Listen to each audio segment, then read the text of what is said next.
గురుభ్యో నమః శ్రీమాత్రే నమః. ఆదిత్యాయ చ సోమాయ మంగళాయ బుధాయ శుక్ర గురు శుక్ర శనిభ్యే రాహవే కేతవే నమః. మనం దాదాపుగా ప్రతి మాసం కూడా మాస ఫలితాలు చెప్పుకుంటూ ఉంటాం.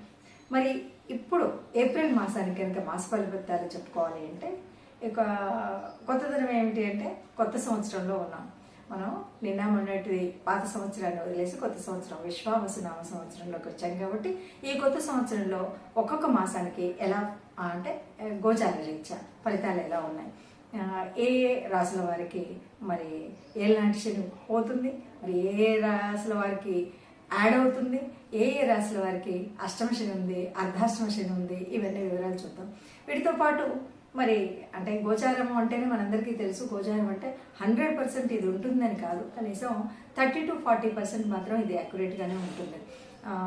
ఎవరికైతే జన్మజాతకం ఉందో దాన్ని కనుక చూసుకుంటే పూర్తిగా ఉంటుంది. మరి కొత్త సంవత్సరంలో ఒక్కొక్క మాసానికి ఎలా ఉందో చూద్దాం.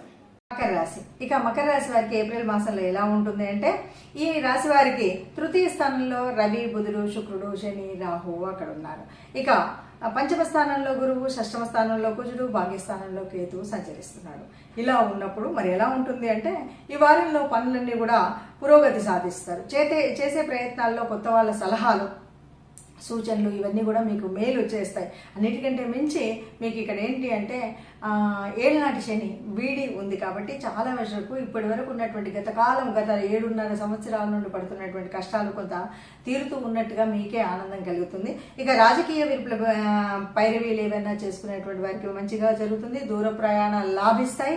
ఆధ్యాత్మిక కార్యక్రమాల పట్ల, సంఘంలో చేసేటువంటి సామాజిక కార్యక్రమాల పట్ల ఆకర్షణ కలిగి ఉంటారు. మీ ఇష్టమైనటువంటి దేవుళ్లకు మహాతీర్థము అంటే ఏదైనా సరే మీరు ఆ దేవుళ్ళ అభిషేకం చేసినా ఏదైనా చేసినా కూడా మనకి ఏదైనా దీర్ఘకాలిక సమస్యలు ఉంటే బయటపడేటువంటి అవకాశం ఉంటుంది. ఇక శుభకార్యాల్లో, ఆధ్యాత్మిక కార్యక్రమాల్లో, దైవ కార్యక్రమాల్లో మీకు చాలా వరకు ఆసక్తి కనిపరుస్తూ ఉంటూ పాల్గొంటూ ఉంటారు కాబట్టి చాలా బాగుంటుంది. అయితే కొంత జీవిత భాగస్వామితో కొంచెం స్వల్ప విభేదాలు ఏర్పడతాయి. సంతానానికి పెంపుడు జంతువుల అంటే కొంతమంది అలా చేస్తూ ఉంటారు. అలాంటివి కూడా కొన్ని బహుమతులు అంటే జంతువులను వాటిని ఇచ్చేటువంటి కొంతమంది అయితే కనిపిస్తారు. అలాగే సెల్ఫ్ డ్రైవింగ్లు ఎవరైనా చేసే వాళ్ళు ఉంటే జాగ్రత్తగా మసులుకోవాలి. ప్రయాణం చేసేటప్పుడు కొంత జాగ్రత్త ఉండాలి. నైతిక బాధ్యతలను ఎక్కడా విస్మరించకూడదు.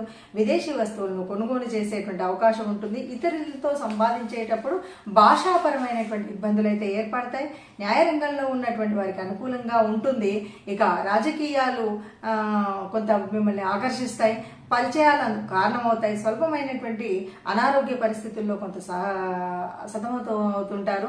సోదరులతో మాట్లాడేటప్పుడు సంయమనం పాటించాలి. అనుకోని విధంగా వారితో సమస్యలు కలుగుతాయి. 1-2 సార్లు ఆలోచించి మాట్లాడండి.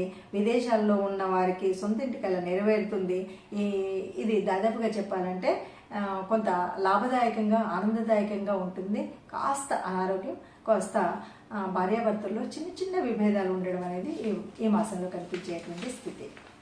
సో మనకి ఇప్పుడు అర్థమైనంత వరకు ఎలా ఉంది అంటే ఒక్కొక్క రాశికి, ఏ రాశి అయినా సరే కొత్త సంవత్సరం అని ఏ సంవత్సరం అని మారుతున్నటువంటి గ్రహాలతో కొంత మన గోచారం మారుతూనే ఉంటుంది. అన్ని చోట్ల అన్ని వేళలా ఒకేలాగా ఉంటే జీవితమే కాదు.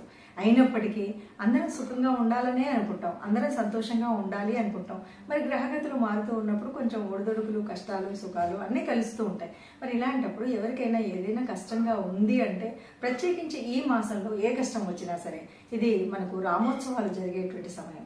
శ్రీరాముడు పుట్టినటువంటి వేళ చైత్రమాసం అంటేనే. కాబట్టి ఈ ఏప్రిల్ మాసంలో ఎవరైనా సరే ఏదైనా మన కష్టం అనిపించినా, రాముడికి సంబంధించినటువంటి ఏ స్థుతి విన్నా, ఏది లేదు అంటే ఆపదామపహర్తారం దాతారం సర్వసంపదాం లోకాభిరామం శ్రీరామం భూయో భూయో నమామ్యహం అనుకోండి, సరిపోతుంది. లేదు వీలవుతుంది ఇంట్లో ఉన్నాము అంటే విష్ణు సహస్రాన్ని పూర్తిగా వినండి.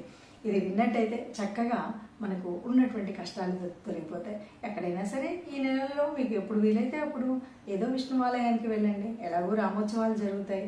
రాముడికి సంబంధించినటువంటి ఏ కథనమైనా వినండి, ఆనందంగా ఉండండి.